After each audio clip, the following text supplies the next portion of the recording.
Hello students, मैं हूं Vishnu sir और एक बार फिर स्वागत है आपका अपनी फिजिक्स की क्लास में, जहां हम फिजिक्स को पढ़ते हैं बड़े ही अच्छे कॉन्सेप्ट के साथ में, जहां फिजिक्स को रटना मना है और जहां फिजिक्स को पढ़ने वाले हम बड़े इंटरेस्टिंग वे से, ताकि फिजिक्स के साथ हम आसानी से खेल सके। तो स्वागत है आपका, जबरदस्त स्वागत है, क्योंकि आज का टॉपिक जो होने वाला है बड़ा ही शानदार टॉपिक होने वाला है। आज का जो टॉपिक है हमारा वो है पोटेंशियल एनर्जी, इलेक्ट्रिक पोटेंशियल की क्लास है ये, 12th class physics all board NEET IIT JEE NCERT syllabus और एनटीएससी एग्जाम से रिलेटेड कॉन्सेप्ट पर भी हम डिस्कस करने वाले हैं। आप कोई भी बोर्ड में पढ़ रहे हो, इंग्लिश मीडियम हो, हिंदी मीडियम हो, कोई फर्क नहीं पड़ता है। यहाँ जो पढ़ाने वाला हूँ वो आपको क्वालिटी और कंटेंट में सबसे बेस्ट मिलने वाला है, जो हर एग्जाम में आने वाला है। ठीक है स्टूडेंट्स, तो आइए बात करते हैं आज के सुपर इंपोर्टेंट टॉपिक पर, पोटेंशियल एनर्जी। सुनने में बड़ा ही आसान, बड़ा ही छोटा,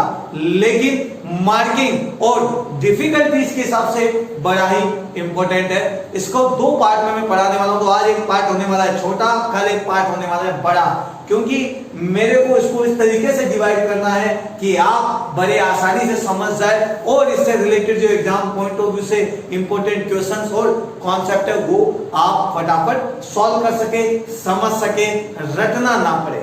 आगे मेरी बात समझ में, नोट्स भी प्रिपेयर करते रहिएगा और जैसे जैसे नोट्स प्रिपेयर करते रहे, कमेंट बॉक्स में कमेंट भी करना है कि हाँ हम नोट्स प्रिपेयर कर रहे हो। कोई भी डाउट हो तो आप मुझे WhatsApp group, Telegram, Instagram, Facebook कहीं पर भी मेरे साथ कन्वर्सेशन कर सकते हैं, जुड़ सकते हैं। ठीक है, तो आज का टॉपिक, आज की क्लास बड़ी ही दास होने वाली है, जमकर हम होने वाले आज इस टॉपिक को आग लगाने वाले हैं। तो बड़ा ही शानदार टॉपिक है, इसलिए मैंने कहा है बड़े ही फोकस के साथ में देखना है। ठीक है, आइए बात करते हैं पोटेंशियल एनर्जी।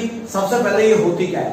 पोटेंशियल एनर्जी हमेशा फोर्स के अपोजिट किए गए वर्क डन के इक्वल होती है। सिंपली लैंग्वेज में मैं कहूं तो वर्क डन जो होता है, कार्य जो होता है, वो ही हमेशा स्थितिज ऊर्जा के रूप में संचित होता है। वर्क डन ऑलवेज सेव या store as a potential energy.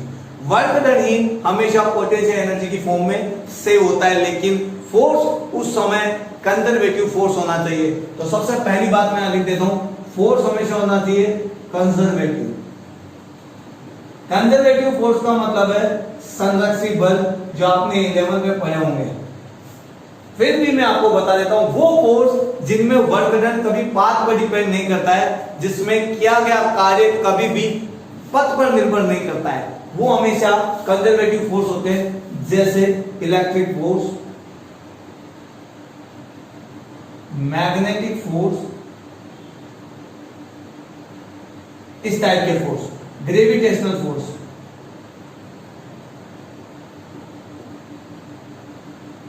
विद्युत बल जो हम अभी पढ़ रहे हैं, कूलॉम बल जिसको बोलते हैं हम। ठीक है, मैग्नेटिक फोर्स, चुंबकीय बल, और ये हमारा है गुरुत्वाकर्षण बल। इन फोर्सेस में कोई फर्क नहीं पड़ता कि फोर्स जो है लग रहा है जिस वस्तु पर, वो जिस ऑब्जेक्ट पर वर्क कर रहा है, वो ऑब्जेक्ट किस पाथ पे मूव कर रहा है। वो पाथ स्मूथ है, रफ है, मतलब वो पाथ जो खुरदरा है, स्मूथ है, कोई फर्क नहीं पड़ रहा। मान लो ये चौक है, सॉरी दोनों चुंबक है, इन दोनों चुंबक में, इन दोनों मैग्नेट के बीच में फोर्स लग रहा है। डिपेंड नहीं करेगा लगने वाला फोर्स कि हवा में लग रहा है या यहाँ पर हाथ पे पड़ा हुआ है तो रफ सरफेस है या स्मूथ है। फोर्स लगना है, लगेगा, और ये अपनी ओर आकर्षित करेगा, प्रतिकर्षित करेगा, अट्रैक्ट करेगा, रिपेल करेगा, बट वर्क डन कभी पाथ पे डिपेंड नहीं करेगा। असंरक्षित बल भी होते हैं, नॉन कंजर्वेटिव फोर्स, उनमें हमेशा वर्क डन पाथ पर डिपेंड करता है, किया गया कार्य हमेशा पथ पर निर्भर करता है। जैसे घर्षण बल, फ्रिक्शन फोर्स। यदि स्मूथ सरफेस है तो उसके ऊपर किसी वस्तु को धक्का दोगे, किसी ऑब्जेक्ट को यदि आप धक्का दोगे तो आपको वर्क डन कम करना पड़ेगा, क्योंकि वो स्मूथ है।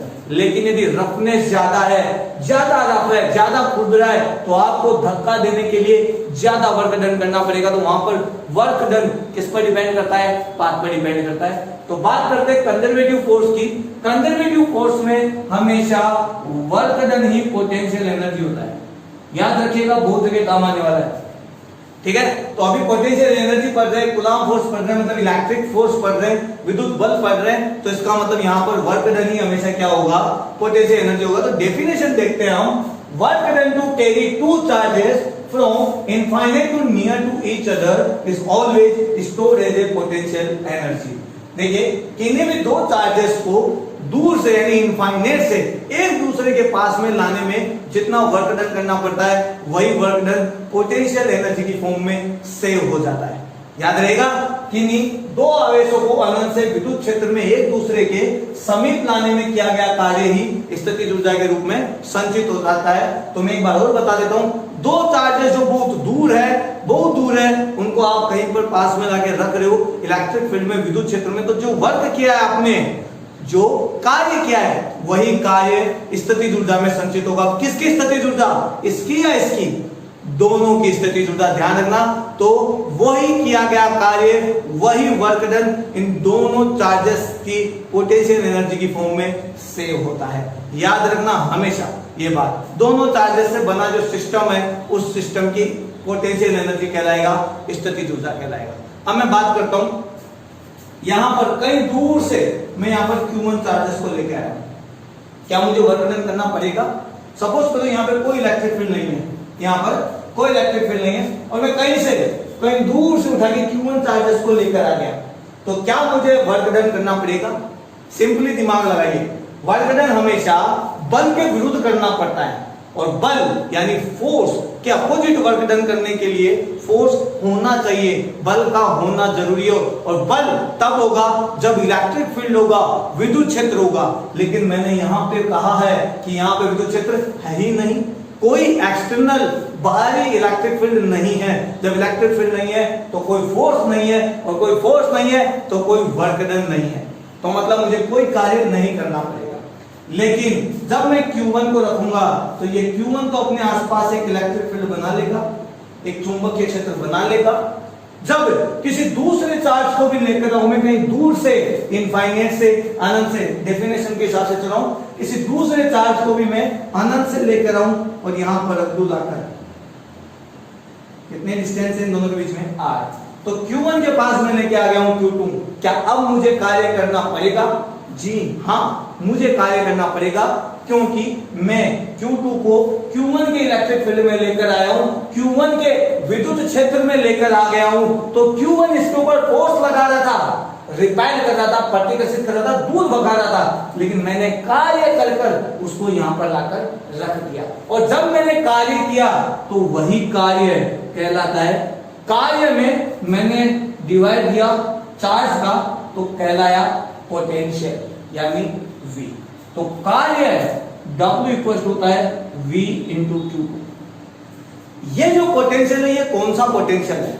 ये पोटेंशियल है Q1 की वजह से। किसकी वजह से ये विभव है? Q1 चार्ज की वजह से। और Q1 चार्ज की वजह से विभव का फॉर्मूला होता है Q1 upon 4 pi epsilon R। यहां पर आ गया है Q2 और यही हमारा फॉर्मूला हो गया है किसका? W का। तो कार्य का फॉर्मूला आ गया है Q1 Q2 4 pi epsilon R। अब देखिए, यही वर्क डन पोटेंशियल एनर्जी है, मैं यहां से रब कर देता हूं, यही कार्य स्थितिज ऊर्जा है। तो स्थितिज ऊर्जा के लिए मैं W ले लेता हूं, W इक्वल टू U, और अब फॉर्मूला हो जाएगा Q1 Q2 upon 4 pi epsilon R। ये लीजिए, पोटेंशियल एनर्जी हो गई है यहां पर। क्लियर है? ठीक है, तो कार्य ही स्थितिज ऊर्जा है, ध्यान रखिएगा।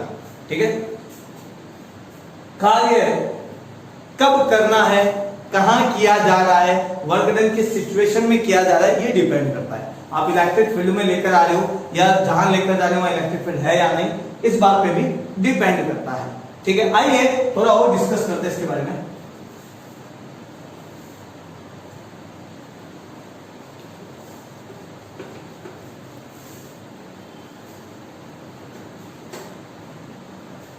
अब देखिए, थोड़ा डीपली पढ़ता हूं, पढ़ा रहा हूं मैं इसको, समझना भी बड़े शानदार मजा आने वाला है आज। ठीक है, थोड़ा पेशेंस और ट्रस्ट करना, और हाँ आप इसको नोट जरूर कर लीजिएगा। ठीक है, क्लियर है? आगे मेरी बात सुनिए, नोट्स में जरूर लिख लेना, क्योंकि अपने हाथों से बना हुए नोट से बेस्ट स्टडी मटेरियल कुछ भी नहीं होता है। तो देखिए, बात करते हैं, सपोज करो ये एक इलेक्ट्रिक फील्ड है, मैंने अपने मन से बना दिया।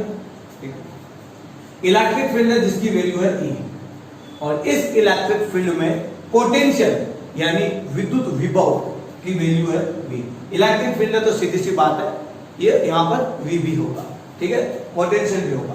अब मैं किसी चार्ज को लेकर आ रहा हूं Q1 को कहीं से दूर से ले जाके यहां रख दिया मैंने, Q1 चार्ज को ले जाकर रख दिया, तो क्या मेरे को वर्क डन करना पड़ा? दिमाग लगाइए, अभी बोला था मैंने 2 मिनट पहले कि जब मैं वर्क डन करता हूं तो मुझे फोर्स के अपोजिट वर्क डन करना होता है, और जब फोर्स तब रहने वाला है जब इलेक्ट्रिक फील्ड हो। तो यहां पर इलेक्ट्रिक फील्ड है तो मुझे फोर्स के अपोजिट वर्क डन करना पड़ेगा, क्योंकि इस इलेक्ट्रिक फील्ड, इस विद्युत क्षेत्र की वजह से जो फोर्स लगेगा Q1 पर, उस फोर्स के अपोजिट मुझे वर्क डन करना है। आगे मेरी बात समझ में? तो Q1 के ऊपर एक फोर्स लगाया मान लो इधर, तो मैं Q1 को धक्का देकर यहां लेकर जा रहा हूं और मैं यहां पे ले जाके रख देता हूं, तो मुझे कार्य करना पड़ता है, ठीक है, वर्क डन करना पड़ता है। तो मैं यहां पे लिख देता हूं W for Q1, कितना वर्क डन किया? Q1 into V, work done is equal to charge into potential, और जिस जगह में लेके गया वहां का पोटेंशियल कितना है? V है, ठीक है। आगे बात करते हैं। अब मैं Q2 को भी लेके जाता हूं, कहीं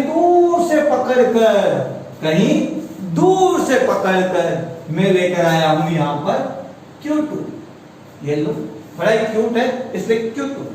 तो देखिए यहां से यहां तक की मैंने डिस्टेंस लिख दी है, Q2 को लाके रख दिया। अब बेचारे Q2 पर क्यूट होने की वजह से कितने फोर्स लगेंगे, ये है बड़ी सबसे समझने वाली बात। इस पर फोर्स लगेंगे 2। कौन कौन से फोर्स लगेंगे ध्यान से देखिए।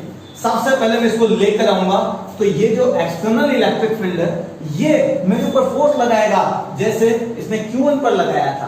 तो मैं Q2 को जब लेकर जाता हूं तो मुझे वर्क डन करना पड़ता है, तो WQ2, तो एक वर्क डन तो करना पड़ेगा इस इलेक्ट्रिक फील्ड के लिए, और इस इलेक्ट्रिक फील्ड के लिए वैल्यू रहेगी Q2 into V, जो Q1 V हुई वैसे, ठीक है।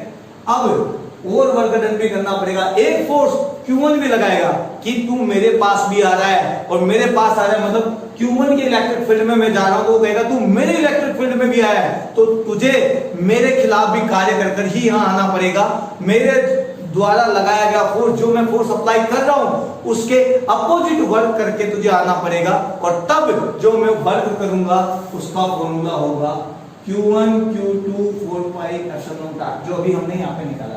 Q1 और Q2 को जब दोनों को पास लाते हैं तब जो हम वर्क डन करते हैं उसका फॉर्मूला। वर्क डन ही पोटेंशियल एनर्जी है, ठीक है। चार्ज के लिए जो साइन हो, जैसे पॉजिटिव चार्ज है तो पॉजिटिव साइन के साथ रखना है, और नेगेटिव चार्ज है तो नेगेटिव साइन के साथ में रखना है, क्योंकि पोटेंशियल एनर्जी स्थितिज ऊर्जा हमेशा प्लस और माइनस दोनों में होती है, ठीक है। बात करते हैं अब Q3 की। मैं Q3 को भी लेके जा रहा हूं, बहुत दूर से उठा के मैंने Q3 को रख दिया है, कितने डिस्टेंस पर? R डिस्टेंस पर। सपोज तो ये R12 है, ये R13 है, तो मैं यहां लिख देता हूं R12, और यहां से यहां तक की डिस्टेंस को मैं R23 लिख दूंगा। कितनी? R23 लिख दिया। तो Q3 को जब मैं लेके जा रहा हूं तो कितने फोर्स लगेंगे बेचारे पर? एक तो फोर्स लगेगा ये एक्सटर्नल इलेक्ट्रिक फील्ड का, और एक्सटर्नल इलेक्ट्रिक फील्ड का फोर्स होगा Q3, और इसकी वजह से जो वर्क डन करना पड़ेगा, सॉरी फोर्स नहीं, वर्क डन कार्य Q3 भी होगा। अब जब Q3 को मैं Q1 के पास लेकर रख दिया हूं, तो Q1 के इलेक्ट्रिक फील्ड में आ गया हूं, तो Q1 ये कहेगा कि तुझे मेरे फोर्स के अपोजिट आना पड़ेगा, और उस फोर्स के अपोजिट मुझे वर्क डन करना है, ये बात मैं जानता हूं। तो Q1 के पास जैसे ही मैं रखूंगा, Q1 मुझ पर फोर्स लगाएगा, और उस फोर्स के अपोजिट में वर्क डन करूंगा, तो फॉर्मूला होगा Q1 Q3 4 pi epsilon not R13। लेकिन बड़े ही किस्मत खराब होने वाली बात है कि मैं Q2 के पास भी पहुंच गया हूं, तो Q2 ने भी मेरे ऊपर फोर्स लगाया है, तो Q2 जब मेरे ऊपर फोर्स लगाएगा तो मैं Q3 को ले जाने के लिए फोर्स लगाऊंगा, और मुझे फिर से कार्य करना पड़ेगा Q2 के विरुद्ध, अपोजिट करना, अपोजिशन में Q2 के अपोज में रहकर वर्क डन करना पड़ेगा, और तब जो फॉर्मूला बनेगा Q2 Q3 4 pi epsilon not R23। भाई Q1 Q2 के लिए ये रहा, Q1 Q2 1 और 3 है तो मैंने ये फॉर्मूला रख दिया, 2 और 3 है तो मैंने 2 और 3 रख दिया, ठीक। इसी तरीके से मेरे पास एक चार्ज होता है Q4, और उस Q4 को भी मैं यहां पे ले जाके रख देता हूं, तो मैंने यहां पे रख दिया है Q4 को। यहां से यहां तक की डिस्टेंस है R24, यहां से यहां तक की डिस्टेंस है R34, और यहां से यहां तक की डिस्टेंस है r14। तो मुझे अब क्या करना पड़ेगा, है ना दिमाग वाली बात, अब कितना वर्क डन करना पड़ेगा। तो ध्यान से देखिए, Q4 की बात की जाए तो सबसे पहले तो मुझे इस एक्सटर्नल इलेक्ट्रिक फील्ड, ये जो बाह्य विद्युत क्षेत्र है, इसमें आने के लिए कार्य करना पड़ेगा। और जब इसमें मैं वर्क डन करूंगा तो लिखना पड़ेगा Q4V प्लस, अब मैं जैसे ही यहां पे रखा तो मैं आया Q1 के पास में, Q2 के पास में, Q3 के पास में, और इन तीनों ने मेरे ऊपर फोर्स लगाना चालू कर दिया है। जब फोर्स लगाना चालू कर दिया तो उन तीनों फोर्स के अपोजिट मुझे कार्य करना पड़ेगा। इन तीनों का सामना करते हुए मुझे यहां आना पड़ेगा, इन तीनों दुश्मनों को हराते हुए मुझे यहां आना पड़ेगा। तो मुझे कार्य करना पड़ेगा, और कार्य करना पड़ेगा तो सबसे पहले मैं Q1 के खिलाफ यदि कार्य करता हूं तो मैं फॉर्मूला बनेगा Q1 Q4 4 pi epsilon r14। यदि मैं Q2 के खिलाफ के साथ में कार्य कर लेता हूं, वर्क डन कर लेता हूं, तो Q2 Q4 4 pi epsilon r24। और यदि तीनों के खिलाफ करना है तो Q3 के खिलाफ भी जब मैं करूंगा तो Q3 Q4 4 pi epsilon r34। ये लीजिए, अब मुझे इतना वर्क डन करना पड़ा ओनली Q4 को लाने के लिए। ठीक है, तो चारों चार्जेस को जब मैंने एक दूसरे के समीप रख दिया तो टोटल वर्क डन कितना हुआ। तो टोटल वर्क डन की बात करता हूं मैं, तो ये प्लस ये प्लस ये प्लस ये, तो लिख देता हूं मैं Q1V प्लस इसको ऐड कर देता हूं Q2V, फिर Q3V भी ऐड कर देता हूं Q3V और Q4V, ये तो ऐड हो गए, ये भी ऐड होंगे Q1 Q2 4 pi epsilon r12, Q1 Q3 4 pi epsilon r13, Q2 Q3 4 pi epsilon r23, इसको भी ऐड कर लेता हूं Q1 Q4 4 pi epsilon r14,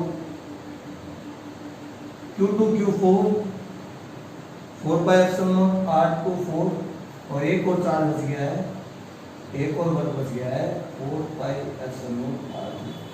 कितने टर्म है, 1 2 3 4 5 6 7 8 9 10, 1 2 3 4 5 6 7 8 9 10। मुझे कितना वर्क डन करना पड़ेगा।